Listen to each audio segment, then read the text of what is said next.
Over the last few months, I've been working with small business owners who have really been impacted by these tariffs that the United States has put in place.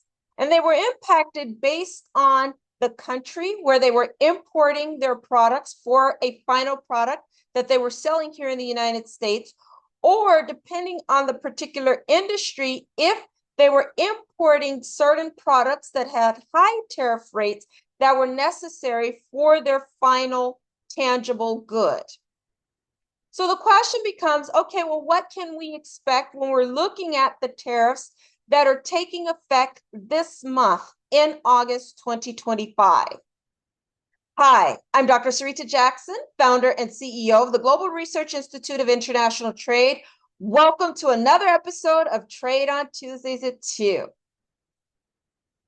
This episode is going to focus on these tariffs as they pertain to particular products and what we should watch out for when it comes to which industries will be impacted, which industries will have an impact on the importers, the businesses that are importing these particular products, and the potential for increasing costs to consumers. Now, I will go into detail about the specific tariff rates in my newsletter, so you can go ahead, check in the description below, and subscribe to the free monthly newsletter, which provides more details about these specific tariff rates. Nonetheless, the industries to look at are those that are related to copper, any copper-related industries that face really high tariff rates, textiles and apparel, where these are high tariff rates that depend on the particular country of origin for textile and apparel products, the automotive sector, and electronics, including semiconductors. So here are my 2 tips for today.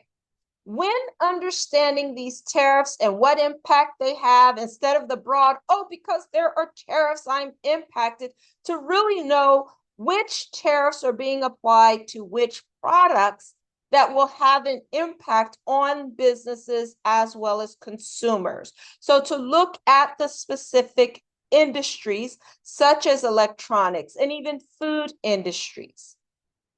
And tip number 2, for the exporters that we work with, the tariffs impact the importers.